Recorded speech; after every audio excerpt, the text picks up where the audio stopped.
there folks, JD here, and today we are looking at the Hasakee B, as I call it, or as it's actually referred to as the Detective. Now, this guy is a small orb quadcopter, 4 brushed motors, little SD card slot in the side there for your little SD card when you're recording HD video. I don't think this is going to give us HD video. I think it's more going to be like VGA, but still, I'll also put a little note in there when reviewing the footage. Now, the battery compartment is a huge gaping hole at the back. That is exactly where the battery goes in. Once the battery is in, this thing turns on. There is no on switch, and if you want to turn it off, then you have to remove the battery separately. Now, I'm quite looking forward to taking this guy up. I like my strange quadcopters, and this is quite a strange little guy. But what about the transmitter?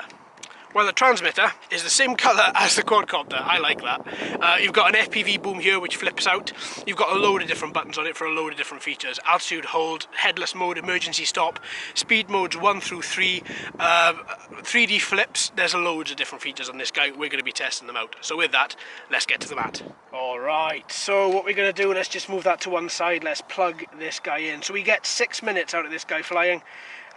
So let's, this battery goes in. It's a little bit fiddly. There we are. Once it's in, then you get a little red LED flashing. That lets you know that you are ready to go. So we're going to put this on some level ground there. And then we're going to turn on the transmitter. I'm also going to get my phone out. And we are going to open up the app, which you have to download if you want to use FPV. Oh, come on. Oh, that thing is very stiff.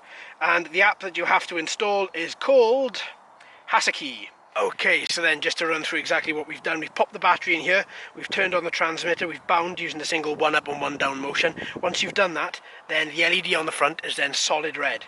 Now, in order to calibrate the gyros, what you're going to need to do is push both of the analog sticks down into the bottom left corner, and then you see a little LED flash on the quadcopter, and then once the LED is finished flashing, the gyro is calibrated and we are ready to go. So with this, we're going to be using the left shoulder button and we're going to be taking her up. So, let's do it.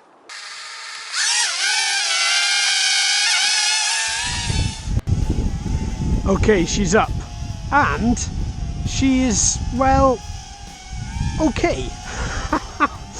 Obviously, don't expect a lot from these little guys, but I do just expect a little bit of fun. And that's, I think, what we've got here. We're into speed mode 2, into speed mode 3 now, and she's able to cut through this little 6-mile-an-hour breeze that we've got coming in here today.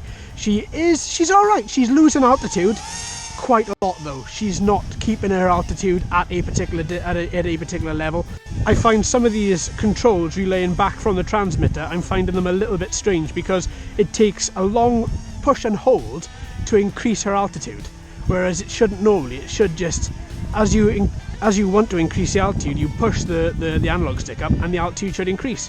Whereas with this guy, it takes a little bit longer than that. Okay, let's try emergency stop. So both the shoulder buttons, and she falls.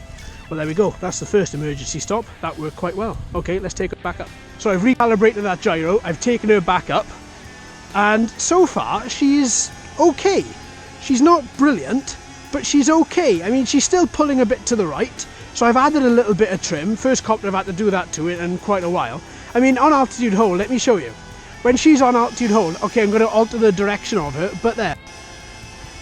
She's okay, she's not too bad. She's very small, she's very light, she's very nimble, but at the same time, it takes her a while, an absolute age, to get up to altitude. It really does. And then when she's at altitude, it takes her quite a while then to come down from altitude.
It's just the impression I'm getting. Okay, so I'm guessing that's the battery. She's just fallen from the sky, so I'm thinking that's the battery all completely kaput. Okay, so what do I think? Well, I was a little bit perturbed at the fact that she kept on leaning to the right, so I thought I'd bring her down, recalibrate the compass on a new spot, because I thought maybe the place that I'd calibrated her wasn't flat enough. So I calibrated her again and took her back up, and still, this guy's a bit of a leaner. He did lean a little bit to the right there. I didn't really notice that being much of an issue in flight, but still, for stability, probably not a great thing. 3 speed modes, 1, 2 and 3. Speed mode 3 I think is the one you want to keep in for this guy. He does much better in speed mode 1. Speed mode 2 doesn't really go anywhere. He just kind of chews up battery power and just stays pretty much in the same place. Speed mode 2 is a bit better, but speed mode 3 I think is definitely where it's at. The camera, I don't think really that's HD. Color correction isn't great, but to be honest with you, it's just a little camera. The fact that it has one, I think it's quite good, and we got a little bit of footage from it today, which was okay. Altitude hold worked pretty well. It was okay. There were times I was pushing up the left thumbstick a lot, and it wasn't climbing altitude. Emergency stop worked very well. As soon as you push down both of the shoulder buttons, it just falls from the air. Probably not great. It would have been better if it was just a descending landing, but I suppose it is emergency stop. Cut out those motors and just fall from the sky. Now, SD card, I got a bit of a problem with that. This is why I've recorded only the footage on my phone. The SD card in the side here, the SD writer in the side here, I put an SD card in it, and unfortunately it fell straight through into the body of the quadcopter. I was later then able to fish it back out, but still, that SD card writer isn't great at all. Battery life isn't great. 6 minutes, as you saw, it just fell from the sky when the battery was depleted. Didn't bring itself nicely down to a stop. It just fell from the sky. Okay, so what about the transmitter? Well, the transmitter was okay, was not bad. I found that, I don't know how well you can see this, but I found that the FPV boom doesn't hold the phone in there brilliantly. If it wasn't for the fact that I have a silicone case on here, I think the phone would have fallen out.